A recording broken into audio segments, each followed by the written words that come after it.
to order. First, we have to go over some preliminary items. First, does anyone need to abstain in voting on any of the items before us today? No. I heard one from Jim. No, And then no. I don't need to abstain. Okay, and then no, I assume that's a no. Oh, no.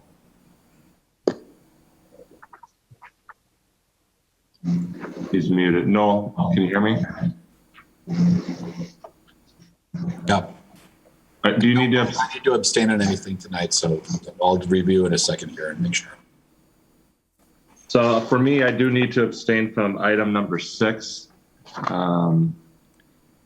But I can lead the discussion. I just can't vote on that item. Regarding the properties, we've got 6 of them here on our agenda. Anyone went out to see any of the properties? No. I did. I went to properties 4, 5, and 6, the ones on the east side. Okay. And then I did go to 1, 2, 4, and 5. And then did any of you speak to anyone regarding the request before us today? No. No, Okay. Well, we have an agenda for August 16th meeting. Does anyone want to put a motion up to approve the agenda we have before us? I'll also move. I'll second. Okay, we've got a motion by Jim, second by Tom to approve the agenda for the meeting. All in favor? Aye. Aye. No opposed. We have minutes. Our last meeting was on July 19th, and we've got some minutes that we've reviewed.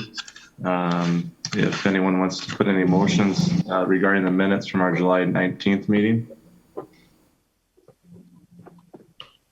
I'll move to approve the minutes. Okay. I'll second. Jim put in a motion to approve the minutes, and that's been seconded by Tom Hoy. And all in favor? Aye. Aye. I think this stage we have to put a motion to open the floor for discussion before we get into our regular business. Is there any motion that anyone wants to put forward on the floor? Move to open the floor. I'll second. Okay. Motion to open the floor is made by Noel, seconded by Jim to open the floor. All in favor? Aye. Aye.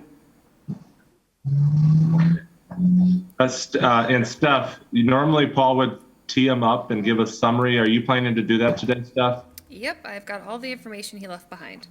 Okay, perfect. All right, so first item on our agenda for the regular business is Tim Ambrosis, who has a request for a driveway expansion at 2363 to 2365 Baston Street. I'll let Steph tee it up here, and then we'll get into the applicant then. Okay, on the screen you can see the property here with the star over it. It is a duplex, corner duplex, so driveway on each side. These are photos of the existing drive up to the garages, one on each side. They are similar in dimensions. The request is to expand the drive area. So within our code for detached structures, they are not allowed to exceed over 6 feet. If these buildings were attached garages, then they would be allowed that additional 8 feet, which is the request. So as you can see from these photos, it's a pretty tight squeeze between here, so it's a matter of feet between attached and detached, and that's where that code allowance ends. So the request is to go up to the 8 feet for an extension. Okay. And is the applicant here? It's Tim Ambrosis. Yes, I am. Okay. Why don't you go forward and present your case here? Well, I've owned the property for about 12 years now, and the driveway both driveways are a problem as far as people being able to park cars in there, but more specifically, the one on the other yet.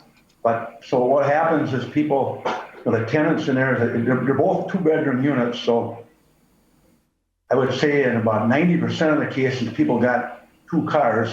Every once in a while, they even have 3 cars, the tenant. But so when they got a husband and wife, for example, and a couple of kids maybe, what they do is they got 1 car parked in the garage and the other car they park in the drive. The wife, for example, if she's parked in the driveway, she's got to go to work early in the morning or vice versa. You got to take the first car out, back it out on the street, park it on the street, and then let the other vehicle out, and then they could potentially pull it back in or leave it on the street.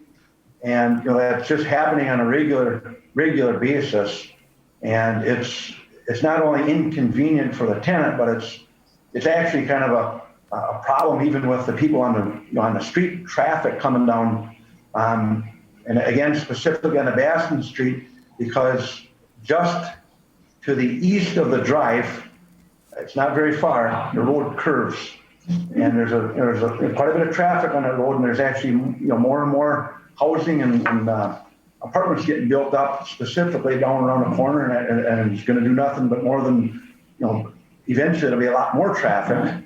And it seems like the traffic that comes through there, they always tend to be moving pretty fast.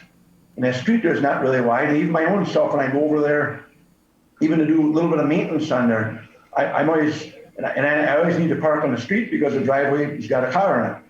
So even getting in and out of my own vehicle, it's you better be watching. You better get moving quick because there's cars are flying by there, And the road's, like I said, it's not very wide. You park up against the curb. The car coming by, he's almost got to cross the center line to get around you, and it ain't kind of a safe manner at all. And it just seems to be kind of a regular problem, and that was the same way. I know the one tenant sent the letter in to Mr. Newmeyer. I don't know if anybody got a record of it, because apparently he's not at the meeting right now, right? No, he's not. Right, he's not here. Anybody see the letter? I haven't seen a letter. Who is the letter from? The letter is from, his name is John Sue, but he's a tenant in there, and he's been in there for 3 years now, and he just basically, wrote a letter in it that, for him, kind of what I'm basically saying is it's a busy road, it's a kind of a dangerous road to be backing in and out and parking on, and for specifically his kids, it kind of, he basically just kind of makes him scared to get in and out of his vehicle, basically, The other drive isn't near as bad because there's not near the traffic over there, and you don't got the blind corner. So the Baston is the bad one, and the Fred Street is not concerned too, but not as bad. Okay. It's right across from Bears Creek. Yes, I just, That's right across from Bears Creek, right correct? across the road from that park. Okay. Yeah. I noticed the construction had already been completed. Why was that done? The construction It was put in last summer, and the construction, well, it's not done per this plan. The driveway part is in there, and then the end part, nothing was ever done on. Well, I shouldn't say there was a little piece put in there, but the concrete guy that put it in there, he had mentioned that you need to have a permit, and I told him, well, we probably shouldn't be putting it in there then, because he said that anything beyond that sidewalk needs to have it needs to have a permit for that. So I said, well, let me get a hold of him and talk to the zoning or the inspection department. I put a phone call into them, and I didn't hear nothing back I never did hear anything back on it. In the meantime, he said, well, we need to pour concrete because we're kind of getting in and out of here. So what do you want me to do? And he made a suggestion, well, let's just put that little piece in the end. If we got to tear it back out, we'll tear it back out. So I told him, I said, well, it sounds like it needs to come back out of there because it don't apparently meet the code the way it's in there. So that's kind of where it's at right now. Okay. Or as we speak right now, that end part is tore out of there. But it never was put in like a full on this, we drew up to, to try to get this variance for it. It was a smaller piece that was kind of more of a temporary thing that, and everybody's mind kind of figured it was a big good chance to come back out of it because we didn't have a permit on it. Anything else you want to add to your presentation?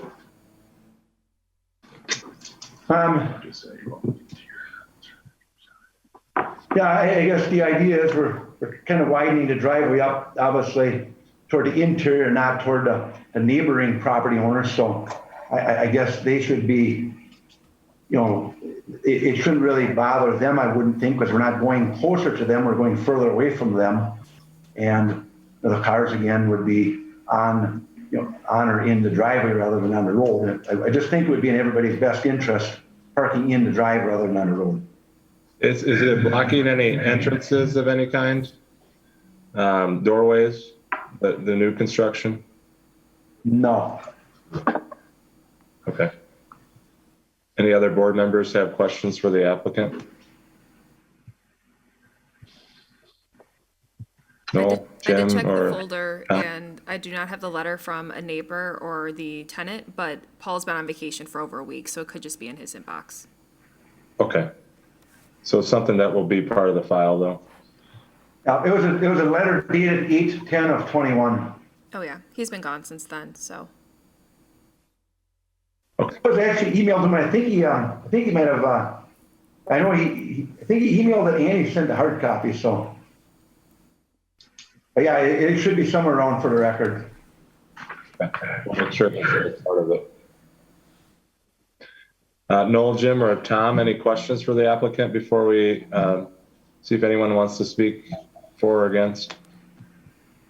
No. Okay.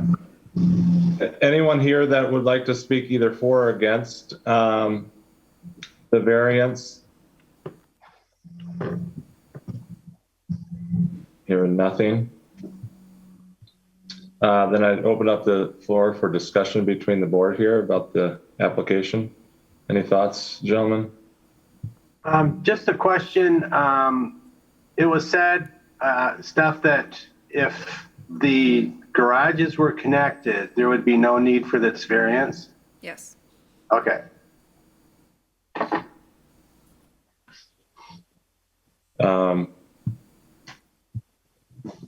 Anyone have any thoughts on the application here, gentlemen? Can I hear again why we wouldn't need the variance if the garages were connected? So with the attached garage, they have the allowance of 8 feet past that garage line for pavement versus detached is only 6 feet. So the expansion of this would be 8 feet further than the garage is, which is only allowed with attached structures. These almost look like they're attached garages, but they're not. They are not. They are Okay. very close to the building. They're very close. They're Like about- somebody they're could about- Somebody they're could wedge a about- 2x4 in there and make them attached. They're about 4 or 5 feet apart, but each of the two buildings, they probably got maybe a 18-inch or a 2-foot overhang on them. So, looking from the sky view, I mean, there's probably only a foot or two between the roof line, basically. But it would be kind of a little bit tough to, I guess, to try to attach them. I mean, there's really not there's really not, I mean, you got the front door of the building, and then you got actually a back door, and one of them's on the front toward the road, the other one's on the back. You try to connect them together. I mean, you'd cut off your foot traffic to go from the front yard to the backyard, road going around, and even to connect them together. I mean, you try to get a door or a passageway between the two would be kind of tough because we're going to come out into the kitchen. I mean, it would just really be quite a deal. Put it that way. Yeah, that's not where I was going with the question, Mr. Schmidt, but thank you. So, I brought up before when we've got situations like this where they're practically attached, right? They're in the same place as an attached garage would be. And if this was there was any structure connecting the building with these garages, even making it a breezeway, I think the interpretation has been then therefore they're attached garages. You know, that when it's so close like this, it's almost, I mean, no, it should be like, hey, that if the garage is within a couple of feet of this primary structure, let's just treat it as though it's attached and then not have to deal with this sort of a request because it would have been okay. You know, I know that may not be making sense to some of you, but I think my fellow commissioners, you've seen this enough times where we're like, okay, if somebody, you know, put some stringers between the garage and the house, then we wouldn't even have to have the conversation because now it's an attached garage. Why would we say no when it's all bud? You know, I mean, it'd be different if the garage were 30 feet away from the house. Yeah, this is pretty narrow sliver too. I mean, Right. of concrete we're talking about, and it's you know, it's basically, it looks fine when I went out there in terms of the aesthetic appeal to it. From my perspective, it didn't look bad. It didn't, you know, and certainly it's a pretty small piece. I don't like that they took the step first. Obviously, I don't like that, but you can't necessarily penalize them. You got to look at it from the, you know, is this something that the hardship exists? I think it does. I would vote in favor of it if someone put a motion. I would too. I'd be wanting to know what the other board members think too about it. I agree with no. Okay. Tom, do you have any input? You were out there too, right? I think we Did you lose lost Tom? Tom, Oh, unless he is iPad 4, but he vanished. he's not on? No, Okay. he fell off. Okay. So as you got, we full, myself, Jim. And Jim. me. That's enough, I think. 3 members are enough. Yes. It's a problem 6, but yes. it's Okay. enough. We'll have to get Tom back on. Does anyone can reach out to Tom while we're on this? I don't know, Steph, are you able to? I can try to find his phone number, but at minimum, I can send an email. Okay. All right, thank you. All right, so I guess a motion would be in order.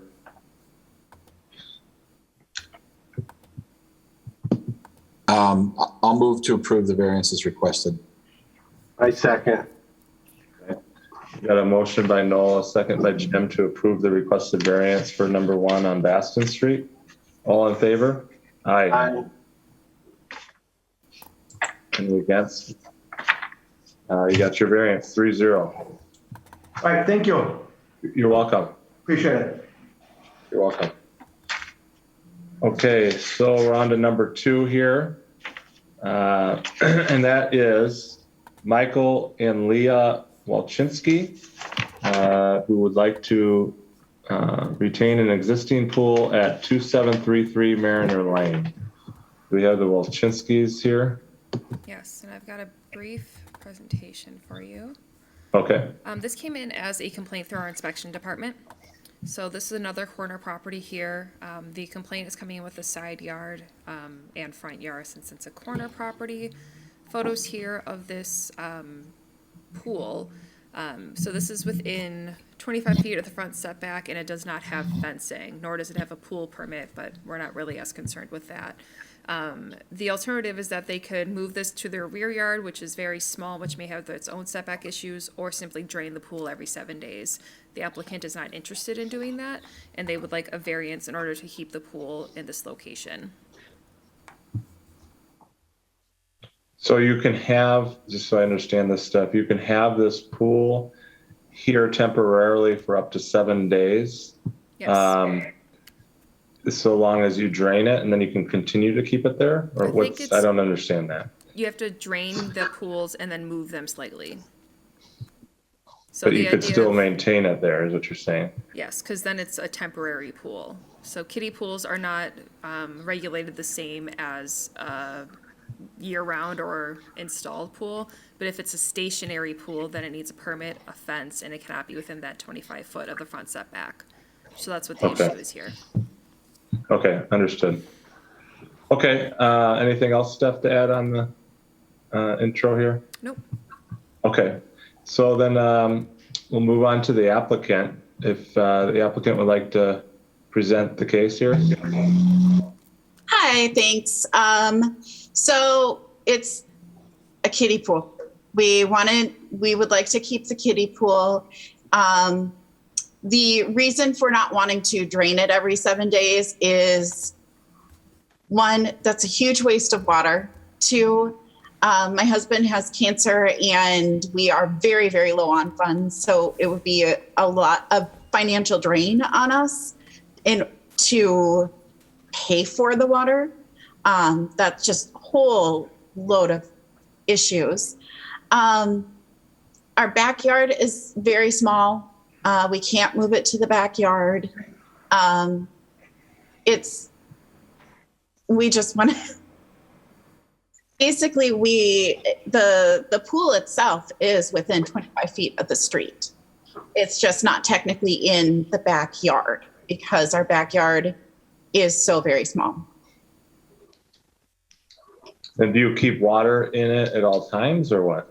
Yeah, we have water in it. We treat it. We have filter keeping it going. The kids play in it almost daily. So draining it would be hard on them. Okay.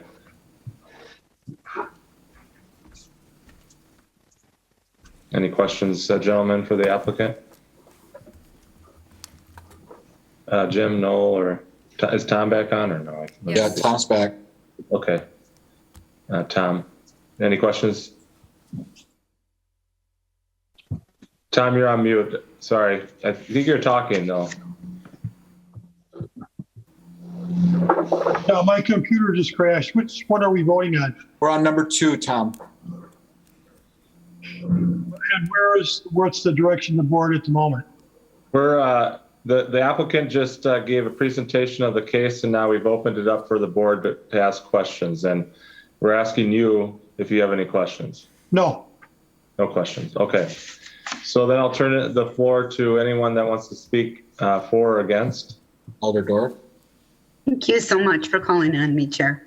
I'm here to strongly support as much as I can Leah's request and the family's request that the water be in the pool. I think the hardship is the shape of the lot when you're looking at the backyard. It's just the dimensions are too small to move it back there.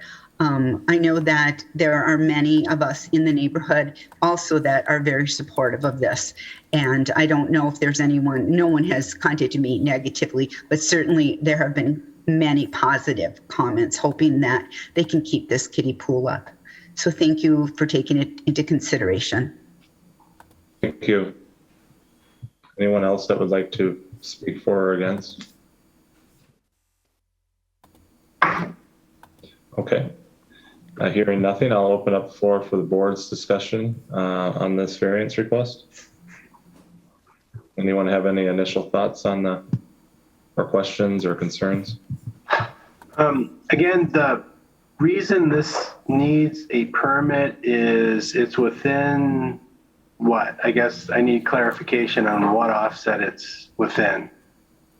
So the permit is triggered just by having a permanent pool. So the permit itself is just required if the pool is going to be staying. Same thing with having the fence. If it's a permanent structure, permanent pool, it requires the fence. The setback issue is, let me share this screen. This might be a little bit more helpful than what was in the PowerPoint.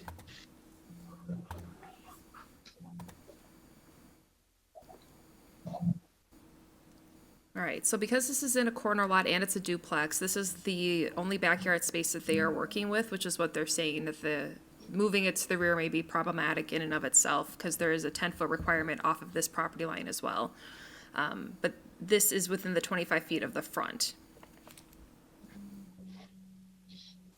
It's really the only place they can put a pool.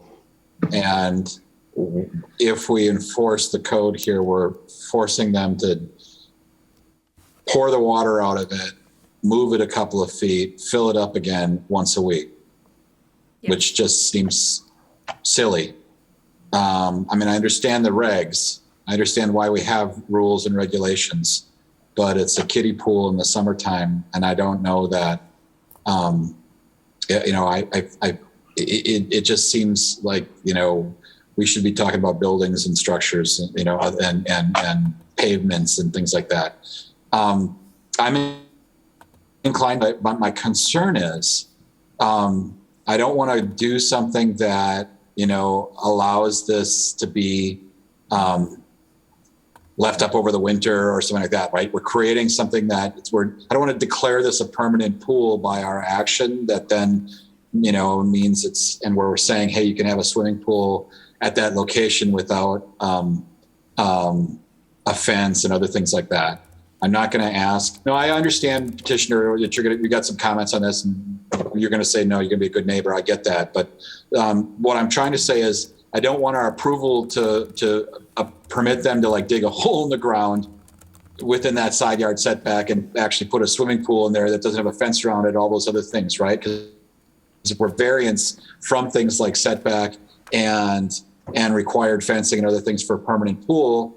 And we're actually, by doing our action, we're calling it a permanent pool, in some fashion that's exempt from those things. I don't want there to be some loophole that we're creating this way that's going to make it a pain. So I guess I'd be supportive of approving the variance request, but stipulating that, it's got to come in at some point, and yeah, it could go out again next summer, but it can't, we're not granting anything that would be a permanent structure. There's no permanent status to this thing that we're offering, even though we're treating it as such. So you follow what I'm saying? You don't want to create a precedent.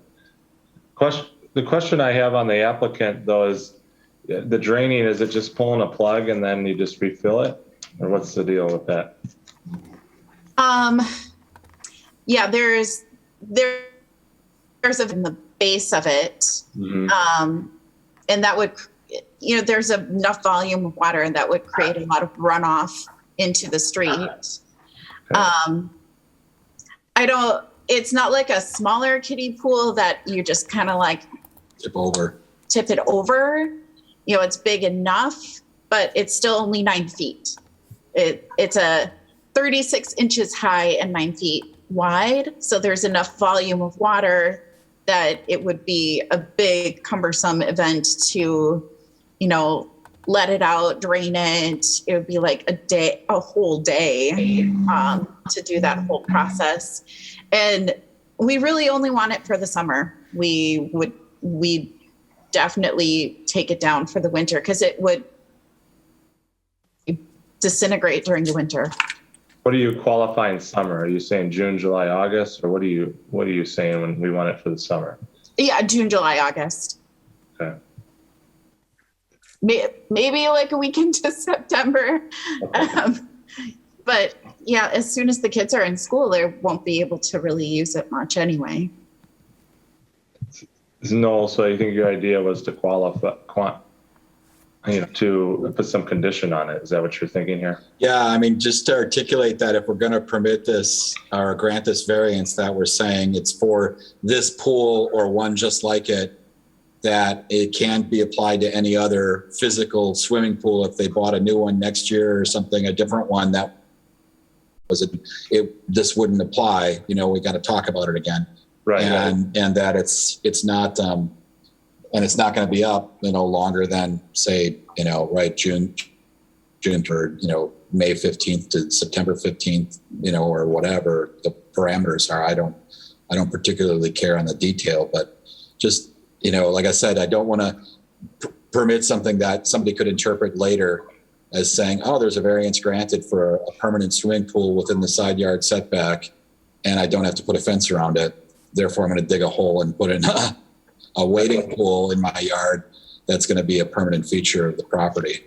That's not what we're intending here, right? At some point, the kids are going to be grown up enough that they're not going to want to be in the pool or something. They're going to just want to play video games, and they're not going to be out there waiting in the pool, and you're not going to do it again. I want this to die with that, Right. My initial concern was like, okay, this is right next to the road, or other kids going to jump in? But that goes against, that's still got water in it all the time. So it's like, what I don't really get the whole point of it? You know, what is the point of this? Isn't it to be concerned about safety of people, you know, getting into this pool? But then at the same time, they can have water in it at all times, essentially, except for every 7 days when they drain it. Yeah. This is just a rule saying, hey, if you've got a wading pool or a kiddie pool, you got to move it around your yard. Is really what it sounds like the rule is about. But I mean, whether or not we need that in our zoning ordinance, I don't know. I certainly think that permanent structured swimming pools need to have fences around them. I get that, right? But something that your kids are playing in, you know, in the summertime, I don't know that you know, it's the same thing. So anyway, I'll shut up about it. But sure. How deep is this pool? I mean, we're talking 36 inches, she said. Okay, 36. Okay. I mean, it's certainly deeper than the little plastic things, right? But yeah. All right. Anyone else have any thoughts on it?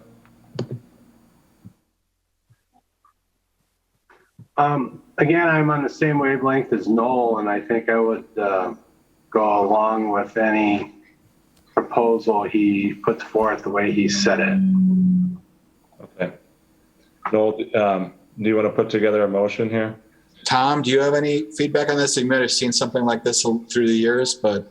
This is my first swimming pool variance of this nature. Yeah, I haven't seen anything like this either before. It surprises me that we're dealing with it. On one hand, it's a little bit of a head scratch, but on the other hand, it's like, okay, we do have rules, and we're the avenue of them finding a solution. Maybe not, I wouldn't call it breaking the rules, but you know, using judgment in this case as opposed to a rule book. Yeah. So I'm inclined with your perspective in regards to not making it a structure. As we look at it now, I mean, we're August 16th. You know, if this was in the 1st of June, maybe I might have a little particular different opinion. But I mean, we're 2 weeks away from shutting it down, maybe 3.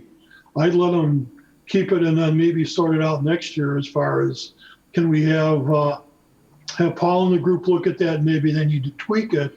So if you run into this again next year, they've got a better way of dealing with it. I would want to close the variance by the 1st of October so that the city has a chance to tweak the variance as it needs to be, or per our recommendations. Good idea. Good perspective, Tom. Steph, is the permit, the section 44-519 permit required for pool? Is that a permit's required for a permanent pool, and by not moving this, it's therefore a permanent pool? Yes. So. Okay. So if it were this, it's not something about the size or the amount of water this pool has that makes it a different rule or something like that. It's just about it not moving. Yes, I believe that's what the caveat is. Okay. I would think that within that permit also, if you just wanted to put conditions within that permit, so that way each year that residents can continue, because that permit is with the pool. So if you wanted to leave that they're required to get a permit, but then could condition that permit saying, you know, these setbacks are waived only if it's this, this, and this, and for this amount of time, you're able to do that as well. Is the permit something that is a fee-based thing, or something they're gonna have to pay for every year if we're gonna make it about that? I think that you just apply once, because normally these are for pools that you're installing, you know, so you wouldn't need to get that as an annual permit. That's I want to make. That's what I'm trying to avoid. I don't want this to be treated like a permanent in-ground pool or a permanent above-ground pool that somebody's going to maintain that's overwinters, right? This is not a overwintering swimming pool here. All right, let me try this as a motion here that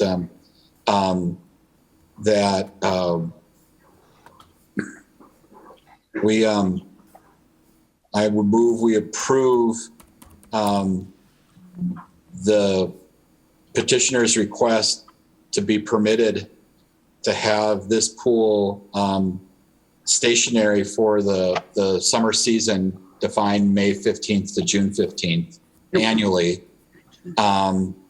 September 15th? September 15th, I'm sorry. Yeah, May 15th to September 15th annually, and that it may be within the side yard setback and does not require fencing.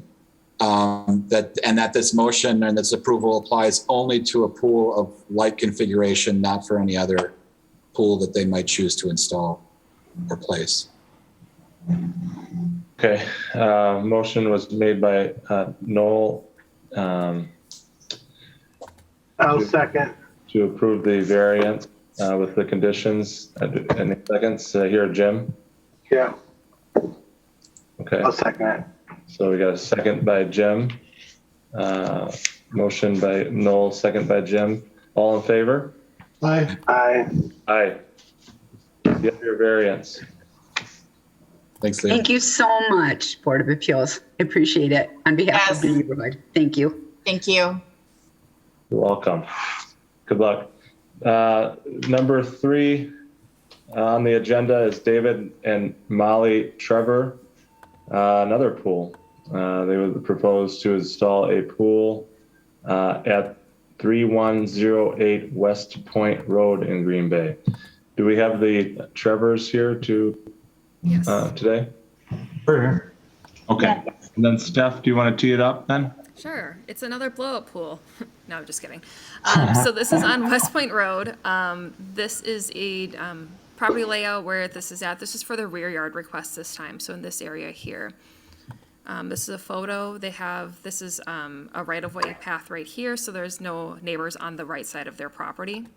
What they are proposing is a pool in the rear yard. There are no side yard setback issues that we run into because this is quite a wide lot, but the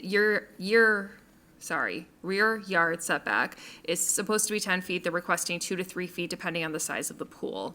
So they might have more specific dimensional information than what Paul had at the initial application, but they're looking for a reduction from 10 feet to 2 to 3 feet. And it looks like this will be fenced and an not in-ground, but an installed pool, not a kiddie pool.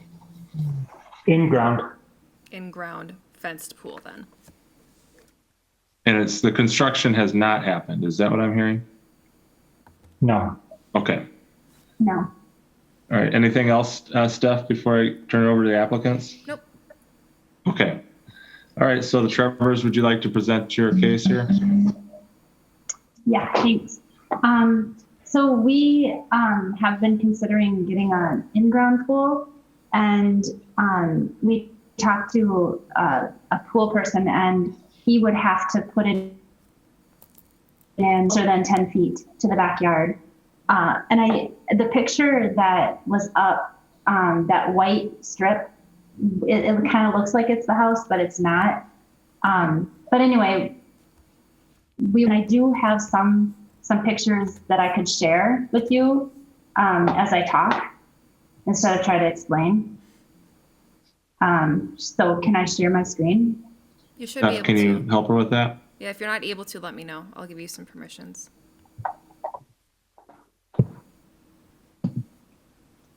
I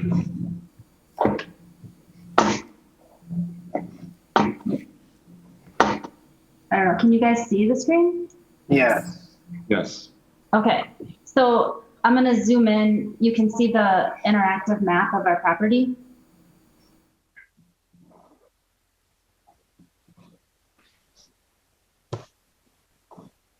Can you see the interactive map? Yep. Oh, We can. okay. So that's like a shadow right there. And being conservative, we haven't had it officially measured, but we think there's about 29 feet back there. And we would like to put either likely a 15 foot wide pool and by 35, possibly, very unlikely, but possibly 36 because we haven't talked to the pool people yet for the details. And we just wanted to point out that behind the yard, the nearest, which is like that corner there, that east back corner, the closest distance to the next possible house, it's not a house right now, but it's an empty lot. But, in due respect for that possibly being a house, it's 31 feet. It's like 32 feet really. And then where the pool would be, it's, I mean, even being conservative, it's probably more like 40 feet to the next backyard. So that I'm hoping that could be part of the consideration. And the house itself has egress windows in the basement. We don't want to block that view with an above ground. So that's why we are doing an in-ground, because we think the view is really pretty. We like that. And we don't want to just look out our windows and see a pool. So that's why the in-ground. And I have more pictures like of the backyard. I don't know if you want to see those or not. Up to you. Whatever you want to present. I don't want to tell you what to present. Okay. Show them back. Okay, then I will. I just can't see it because of the,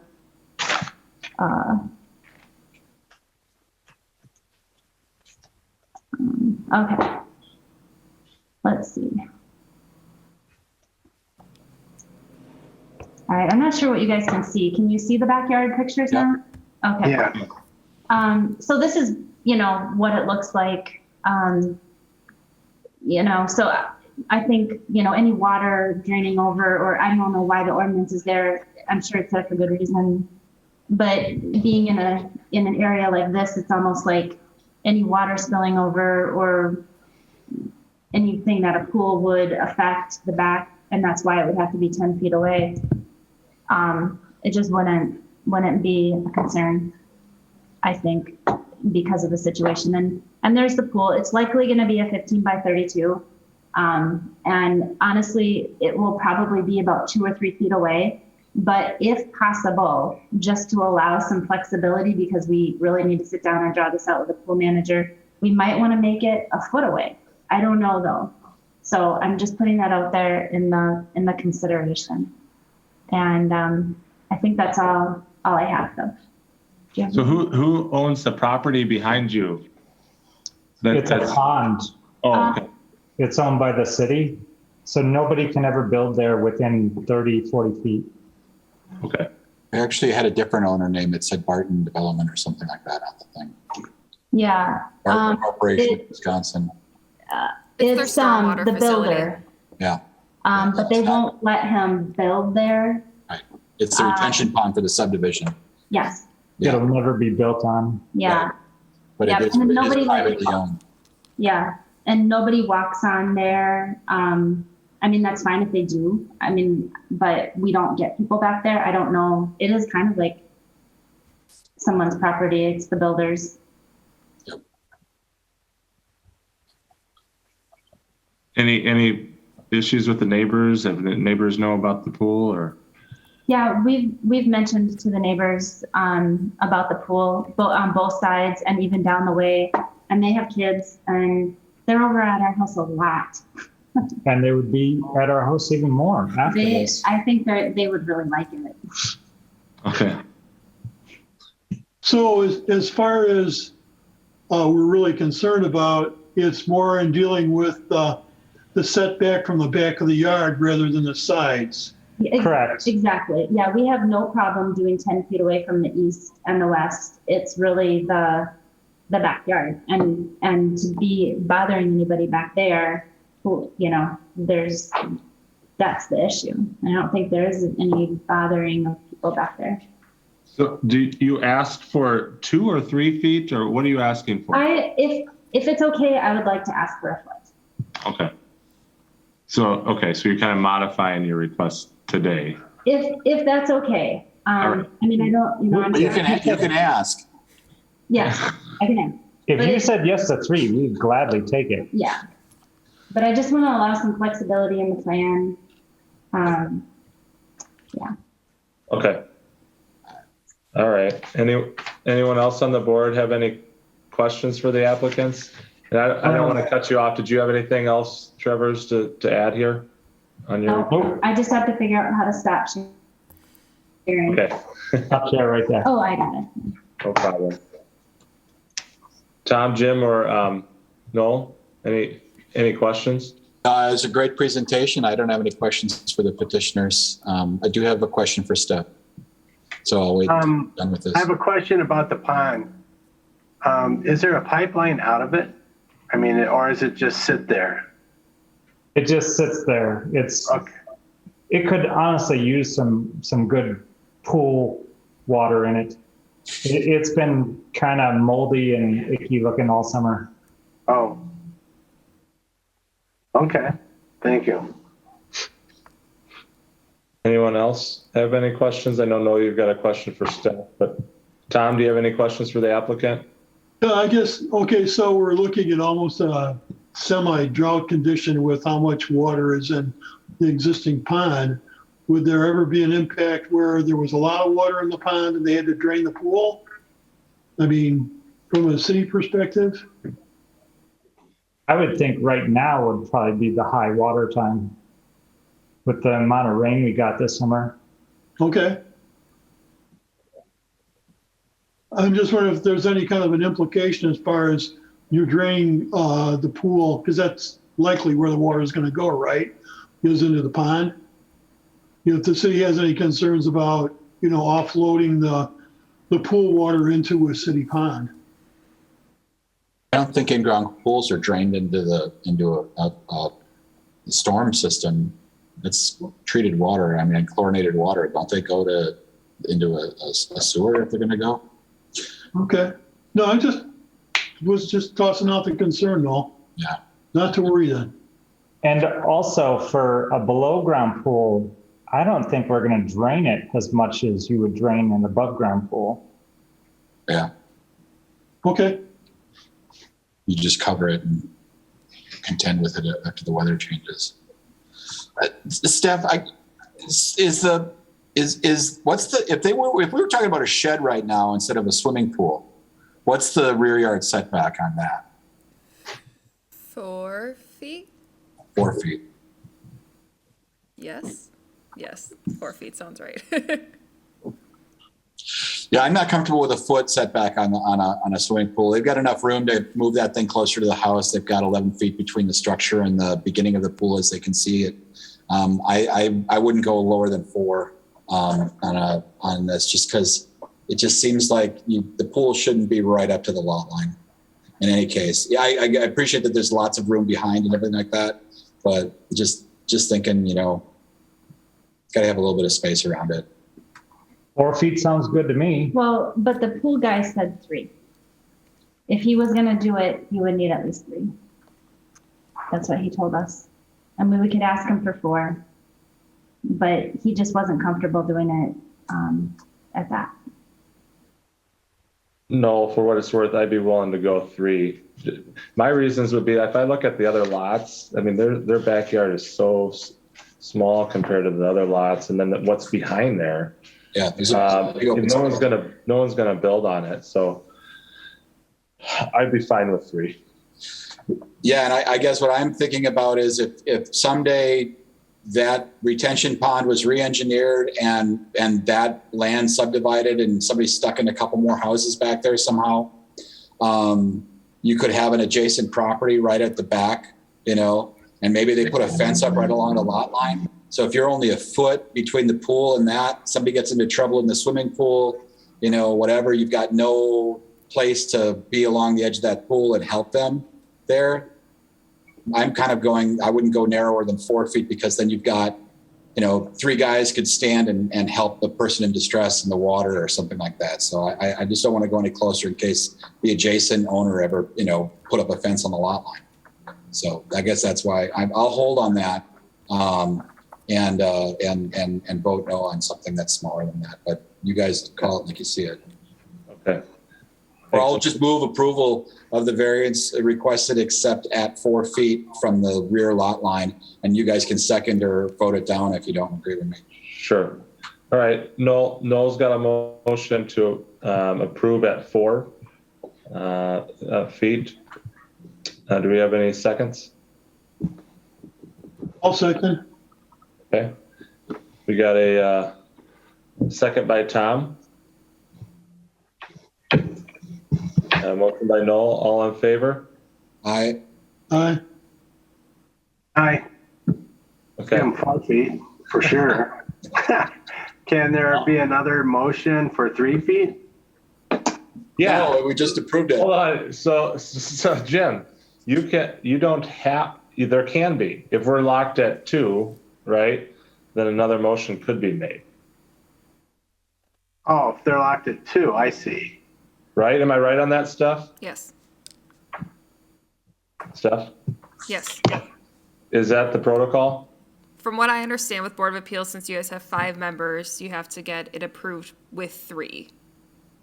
Right, but my question is, we vote, it's 2-2, another motion, that's now Yes. not approved, that motion, another motion could be made, correct? Yes, if Absolutely. it's 2-2, the motion fails and another motion could be introduced. Right, okay. So Jim, it's up to you. You were previously, yes, I'm not sure you've locked in on that. Well, I'm not locked in on it. It's a procedural thing. So if it's locked at 2, if I take away my yay vote for the Knowles 4 foot and it's locked, and then there's an acceptance motion as is, and that locks, can we go back to the first one? You see what I'm saying? I want to make sure they get something here. I don't want them locked out twice just on procedure. Well, Yes. the question is, how would Tom vote? So. we don't- Yeah, that's the I'm question. in agreement with, well, I'm in agreement with Noel, and my perspective on that is there have been lots of changes within the city. And I think that Noel's perspective as far as how the city develops properties and all the gauntlets people have to go through, I'm kind of partial to his perspective. Okay, there's your answer. You're gonna be Okay, locked either way. and I keep my aye vote. Okay. And I'll nay. So it's 3-1, you have your variance, but it's 4 feet. Sounds We'll good. work with that. Thanks, folks. Thank you. Okay. We are on now to next item on the agenda, number 4. We have Aaron Breitenfeld, Robert E. Lee and Associates on behalf of Dave Charles, who's the property owner, who's requesting a 100-year floodplain through the building expansion at 1810 Coffin Drive. Yes, so here's the Do location. we have the applicant here? Yes, Okay. Steph, do you want to then tee it up then for us? yes.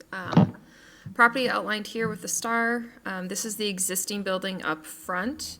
The proposed addition would be behind that. So this is Coffin Drive here, existing parking and building, and then here would be the addition area. So what is being requested are some variances because this is in our floodplain. We did speak to WDNR and they have no objections to this because this parcel will be coming out of the floodplain with our proposed FEMA updates. That won't happen probably for another year. I think 2022 is the date of those, adoption of those new FEMA maps. But presumably this will be removed from the floodplain at that time. So WDNR did not have any objections to this. That's a definite, Steph. That's no floodplain issues in a year, essentially, or It's still Kinda under not. proposal. I mean, they can amend as much as they want within that year, but typically because they've already done the public outreach, they've already done county and city outreach. So normally it's just the process of getting them all updated. But it's not locked in yet. It's just still a proposed map. so essentially this would be no issue in a year, right? They wouldn't need the variance. Yes. Okay. And you've got a DNR sign off today as is in terms of no issues with this? Yes, whenever Paul did his initial outreach, he called our rep from the WDNR and they said that they are not opposed because this is presumably coming out of the floodplain in a year. Okay. This seems kind of like a no-brainer. Yeah, it does, but I think we should let it go through the protocol, let the applicant Absolutely. I agree with you, make their case here. So, all right, so is it Breitenfeld? Mr. Breitenfeld? Yeah, good evening. This is Jared Schmidt with Robert E. Lee and Associates. Aaron's on vacation, so I am filling in for him. Also with me is the owner, Dave Charles is on the line, so I'll let him jump in if ever appropriate. Two things I just want to touch on. One is, I think we did a good job introducing the floodplain component, but we're asking for 2 variances. The second is a side yard setback that has not been discussed yet to this point. So I'll take them one at a time, but really appreciate the opportunity to present this information, and happy to answer any questions as we go along. The first question is related to the floodplain. As included within our original submittal packet, the lands are currently mapped within FEMA floodplain mapping, which would require us to build 2 feet above the regional flood height. As stated, FEMA has gone through a remapping exercise, and this property and almost all of Coffrin Drive are no longer within the regulatory floodplain. The owner desires to construct this year, and the discussion was, well, why don't you just wait? Obviously there's risk to that relative to his business plan. If any of those have been on the call when Brown County went through their remapping about 10 years ago, a much bigger project, but they ran out of funding and it delayed 3 years. So though they say we're going to do this next year, and we all hope that's the case, including the applicant, in the interest of moving his business forward, this expansion is more important in 2021 than it is going forward. So that's why we're here to ask for the variance versus waiting a year and hoping FEMA adopts their map based on their projected timeline.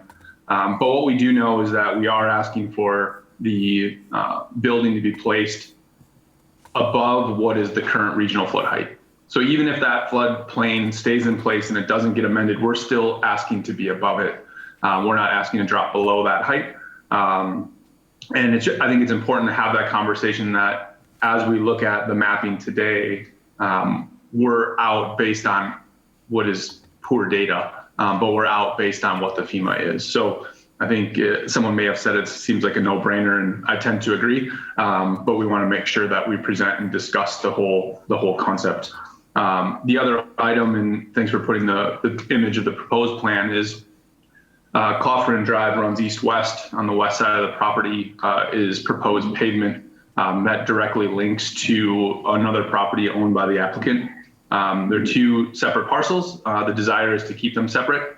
But we would overlay, should this be approved and work through staff on site plan review, is we would look to do a cross-access easement and shared parking between the 2 parcels, essentially taking that 10-foot side yard setback for hard surface and going down to 0. Within that, and based on this 35,000 square foot expansion, there's still ample parking on both properties to park both entities.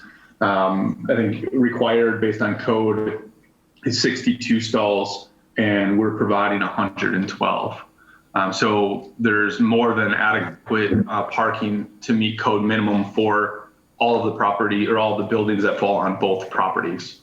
So the hope is approve the floodplain component and approve the reduction in the side yard setback on the west side only. The east side, we're staying far enough away from that, as well as the south. So it's really just that west side to allow connectivity between the 2 businesses. So I think that's all I had. Like I said, happy to answer any questions that may come up from that discussion. Thank you, Mr. Schmidt. Do we have any questions for the applicant from any of the board members? What was the orientation of that map? Was north to the left? I mean, I'm a little bit confused which way is east and west. Oh, North was to the right. North was to the right. Correct. Okay. Yeah, Coffrin runs east and West. east and west. Yep. So we fall on the south side of Coffrin.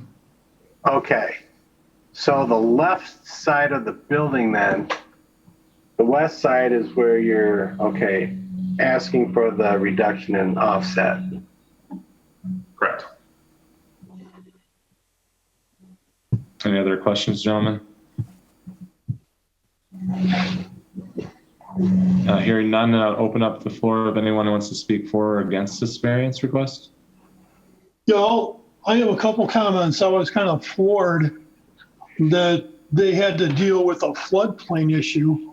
When I went out there and drove, if you pull the satellite view, there are major businesses located on Coffrin, and to Elizabeth, which is on going a little bit west. That's a trailer court, and all those homes are on the ground. So why we're sticking these guys with some kind of a floodplain elevation requirement? I got a head scratch on the bureaucracy that's driving that. Yeah, I totally in favor of this. Yeah, I agree. Anyone else want to give any comments here? Or I don't know if anyone else is out there that wants to speak that we haven't outside the board and the applicant. Doesn't appear to be. If you're interested in a motion, I'd be happy to make one. Tom, Jim, or Noel? I'm fine. Okay. I will move approval of the variances as required, subject to the execution of a cross-access and shared parking agreement. Okay, we've got a motion by Noel, subject to the conditions as he's stated. Do we have a second to that motion? Second. We got a second by Jim. All in favor? Aye. Aye. Any hearing none? You have your variance 4-0. Thank you. You, Joe. Thank you. Okay, and moving on to number 5, we have Ida Mao and Associates on behalf of Joe Mirashami regarding a 215 Elizabeth Street new parking lot. You're the applicant here. Is the applicant present? Okay, he's right. Okay. We'll get to you in a minute. Steph, do you want to tee it up then? Yes, 1 second, please.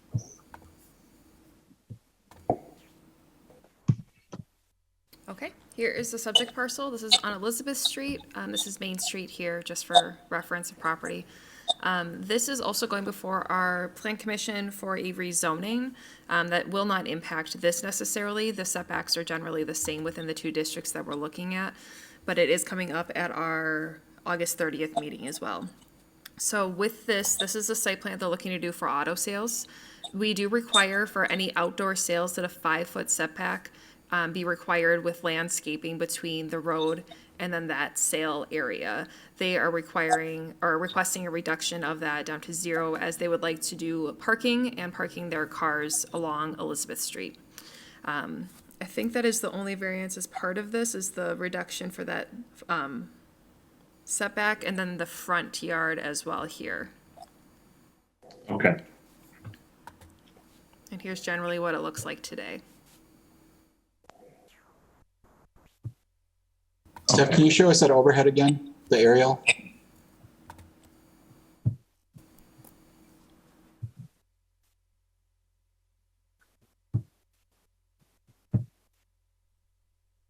Okay. Steph, were you finished? Yes. Okay. So then I'll open up to the applicant for a presentation. Yeah, this is Mike and Josh with Mao and Associate. Steve wasn't able to make it today.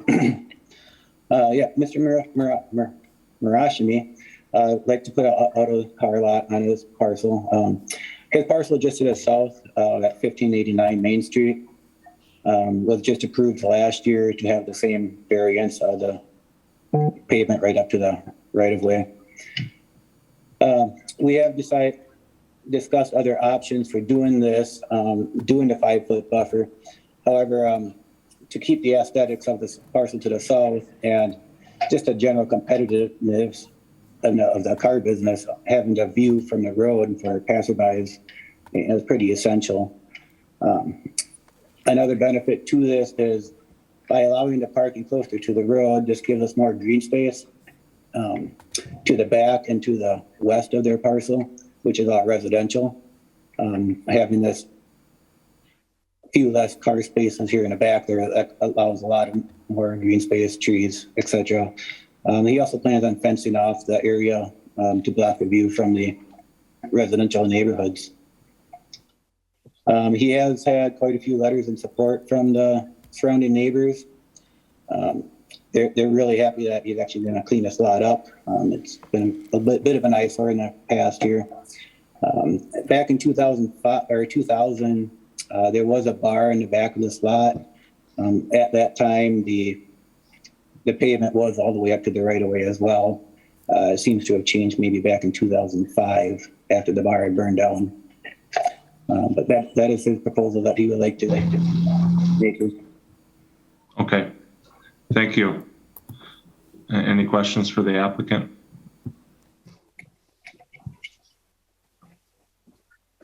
Noel, Jim, Tom?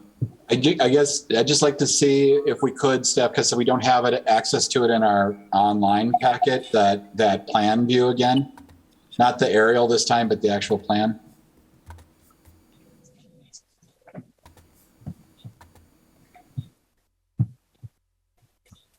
Can you make that a little bit larger for us? Yes, I just have to stop sharing then.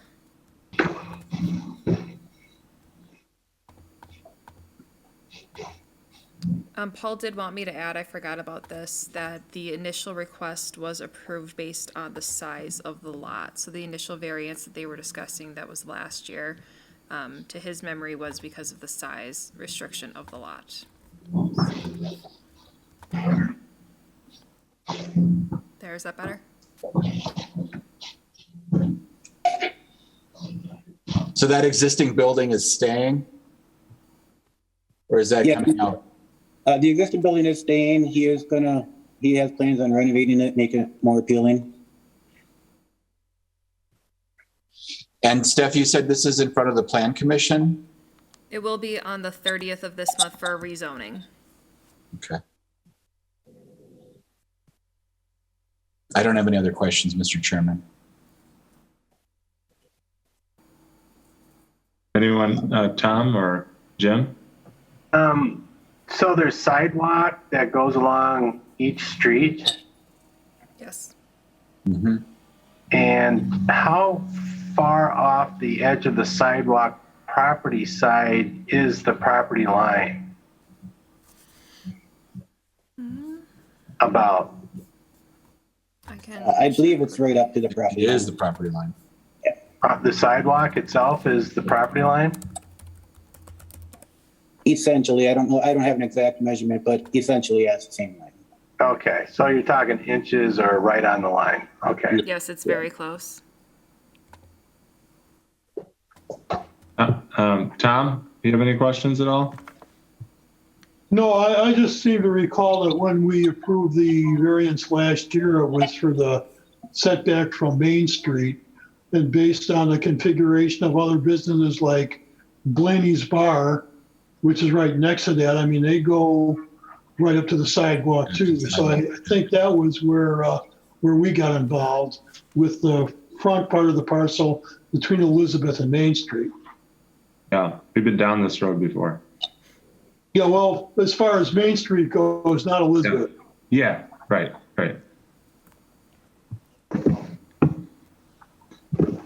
Anyone have I should ask, is anyone here to speak for or against the variance? Hearing none. Gentlemen, is that a motion in order here?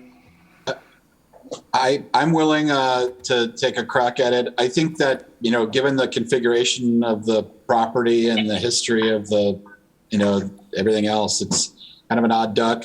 I would move approval of the variance as requested, or variances as requested, subject to the approval of the plan by the Planning Commission. So if the Plan Commission doesn't permit the changes that they're looking for, then this would not be granted. Understood, Noel. We have a motion by Noel with that condition. Do we have a second? I'll second. Okay. Motion by Noel, seconded by Tom. All in favor? Aye. Aye. Basically, mom says it's okay if dad says it's okay. I think that's what we just did. 4-0. You have your variance. Thank you. You're welcome. Moving on to the last item on the agenda. Now this, gentlemen, this is the one I can lead a discussion, but I need to abstain from voting on this one. Okay. And basically participating outside of just leading this along. So this is Tyler and Jennifer Lenz proposing a detached garage at 704 South Jackson Street. Okay, Tyler is with us today. Poor Tyler, this is like the 4th meeting he's had to attend with me because this went before our Landmarks Commission meeting too, and it was held quite a few times for discussion. So this is 704 Jackson. This is a very large house. I think it's 3.5 stories, and they have an existing carriage garage at the rear of the property here. Landmarks Commission did approve the demolition of that carriage garage and the design and scale of the proposed garage here. With that, they also had some recommendations on the location of that garage. As you can see here, this is the 2 single stalls versus a double stall and the porte cochere right here. The condition was that it lines up. So right now, this is a very important design element to this historic home. So the location of the doors and the garage was semi-imperative to the approval that it did receive from the Landmarks Commission. The site plan here, this would be the driveway, the porte cochere here. And then the variance request is coming at this 2-foot rear yard setback. So it should be at 4 feet as required by code. The existing garage is at 2 feet as well. So this would just be replacing the setback area here. Obviously a much larger structure total, but this here would be the same as the existing structure. And here are some of the specs for the elevations and how it would look.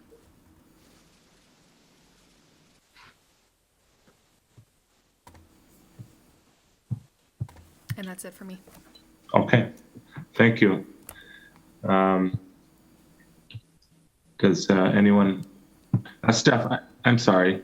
Did you have anything that you wanted to add in here? Me, aside from that, no. Yeah. Nope, that's it. Okay, so I'll turn it over to the applicants, Tyler and Jennifer Lenz. Thanks, Greg. So Steph, you did a great job of laying out the backstory with this one, in that and it was an interesting one for the Landmarks Commission, as it involved removal of an existing structure. Part of that approval process included the visit of many of the commission members to the actual structure itself to ascertain their opinions on the condition of it for the demolition. And that was approved, as Steph said. And important to the commission is obviously, the historic elements and maintaining, the character of the district that's within the historic boundaries. So there's quite a bit of discussion around the placement of the doors, the height of the structure, the design of the structure, the materials going into the actual garage itself. And ultimately led to approval as originally proposed through the Landmarks Commission. So what we're looking to do is replace an aging and deteriorated structure that's unsafe at this point, and replace it in a manner that is consistent with the design of the house, but also it is essentially in the same location as the current garage is. As Steph mentioned, it's a slightly larger, a little bit wider, but maintaining setback requirement on what is the west edge of the property, and then maintaining where the existing setback is, which is just 2 feet off of the south edge of the property. One of the things that was discussed in the Landmarks Commission was that this being on the corner, there is, that lot directly to the south wouldn't be impacted as far as, any sunlight, getting blocked or anything of that sort. So, no real harm done to that neighbor. And certainly, the structure is going back in the same place where it is. And one of the things that we included with the application I'm not sure if I know how to share it from where, the device I'm using right now, but we're videos of us backing out both vehicles out of the garage, and really the challenge that exists where the garage is currently located, and how close that we get with both of our vehicles, either to the house or the porte cochere, if we're backing up from the right-hand side. So there isn't a lot of room to navigate a vehicle. If you saw the picture of the driveway, the garage doors sit kind of, the width of the driveway is smaller than where the garage doors sit, so you have to come in on an angle.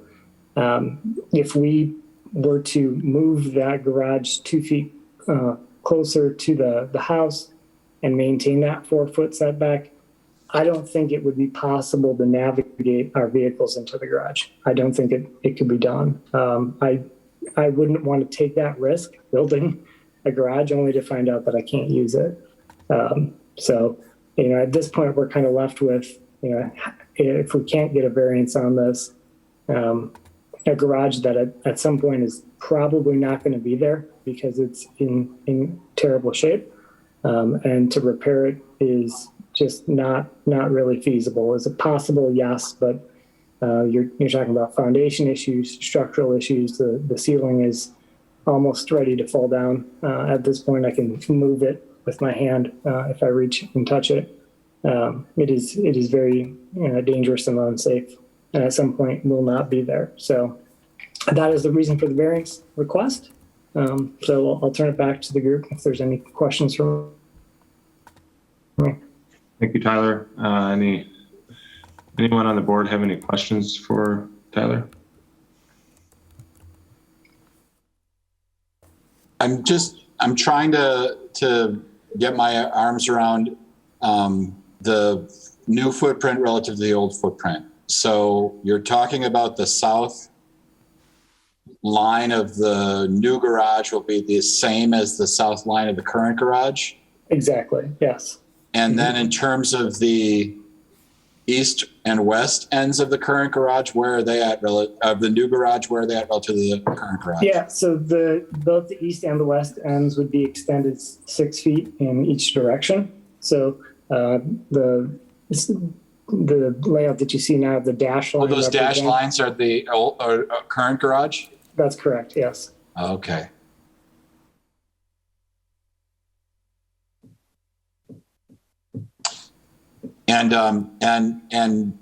And you've spoken with your neighbors about this and I have, yes. And they're okay? They are. Mm-hmm. I mean, this property to the south has a garage also kind of just across the lot line, right? Or is it further up on the lot? It's about the same 2 feet off of that lot line. So between the two garages, I can reach out and touch both at the same time. Okay. Steph, can you show us that aerial? All right. So the 6 feet that this thing is going to be moving east in the terms of the new garage isn't going to bring it forward of the garage at 714. It will not, no. It'll still be behind that. So for yeah, we have a tree there that we're not going to cut down that's even set back from the edge of that garage. So from Diane's perspective, this isn't changing at all. Yeah, the only thing she asked, she's like, can I still get to my backyard? I said, Dan, it's the same, same setback. You'll have the same amount of space as you do today.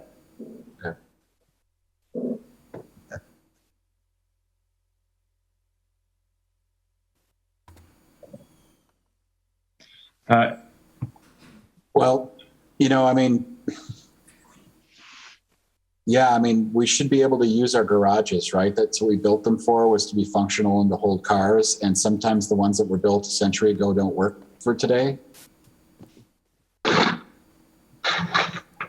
But the new ones won't work according to the zoning. So we've got to talk about them here, right?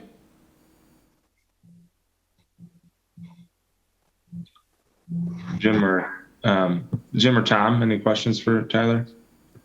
Or Noel, do you have any additional questions? Okay.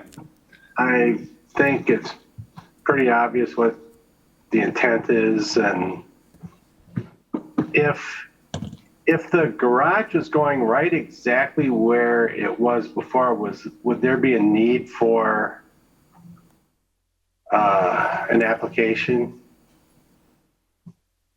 You asking Steph right now? Yeah, I'm asking Yes. Steph. Because the demolition of the first garage and then building the new garage is what's kicking this in. So if it were just to stay, there's no issue, 'cause it's grandfathered then. It's the removal of the structure and the addition of a larger structure that's kicking in that rear yard. Okay.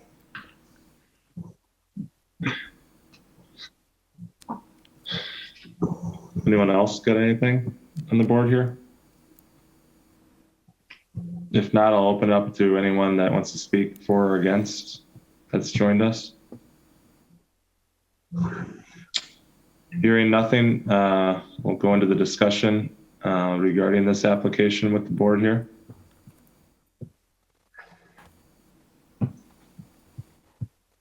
I think if you wanted to make a case for a grandfathered variance request, this would certainly qualify.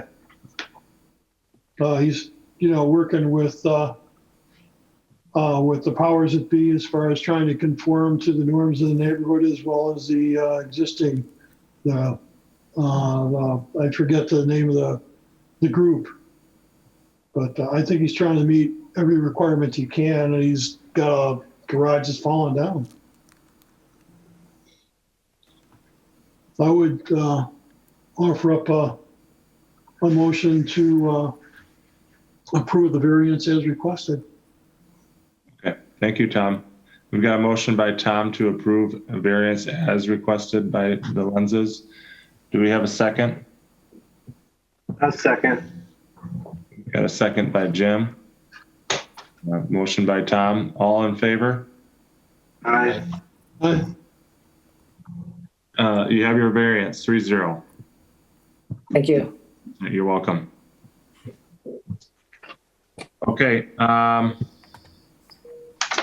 it for our agenda items. Second quarter variance report. Yep, on to the second quarter variance report, whatever that means. Do we need to close the floor? Oh, Why don't you move that, Jim? I'll move that we now close the floor. to the Second. public. all in favor? Aye. Aye. Okay, on to the second quarter variance report. Is that Steph? Or who Is is it this? me? I don't know. I think that Okay. Jess emailed it to you last Oh. week, hopefully. Okay, I don't All think right. that they include them in the agenda packet. I think that they're emailed out. oh, I see it now. Do you guys have it too? You said Jess sent that? Yes. So just kind of as an information on what we've done in the past, is that what this is for? Yeah, I think Uh, you guys established this like not that long ago. So it's just a report on how many have been approved, what code it's referencing, Aldermatic section of our town, that kind of stuff. That was the one that Tommy requested. Yes. Okay, that's good to have, so you I can don't look see it. back. It's at the very end of the packet, Noel. I think it's one of the last pages in our, Got So it's in it. there? Okay, good. I was gonna say, I don't have a copy of it, so I can't even pull it up. it's a one-page item. It's got April, May, June, and basically it's got the properties, little summary, variance, numbers, what happened, the votes, etc. So good to have, especially if something was held over, and some of them have explanations, looks like. So any comments on that from anyone? Okay. Then we've got discussion on any procedural items. Does anyone have anything on that, or Steph has anything? We're gonna postpone voting for the chair because Don's on vacation. So that got moved to the next meeting downstream. Okay, so that will be on our next meeting. See, if he keeps skipping the meetings, he can never get ousted as the chair. So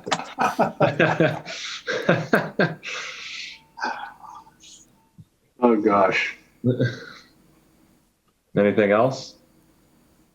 Yeah, I got a question for staff. I put in a question for you with respect to what was going on with that Habitat for Humanity house and where they were as far as moving the location. And then the other question I had was for the applicant who is taking her variance request to circuit court. Has there been any kind of movement on either one of those? I asked Paul last week before he left, and he said that he has not heard anything new since the last meeting. Okay. That's all I got. Anyone else have anything? Thanks Okay. for leading us today, Greg. Yeah, you bet. Yeah, good job. Thanks. My pleasure. Good job. Yeah. Thank you. Yeah, I appreciate the support. So You then, getting ready to step into Don's shoes? was this an interview process? If you're planning to overturn this, I feel like we should turn the recording off, so Don can't watch this later. Right. All right. So anything, if there's nothing else, does anyone have any other motions? A motion to adjourn would be in order, I guess. Move to adjourn. I'll second it. All in favor? Say bye. All right. Bye. Take care.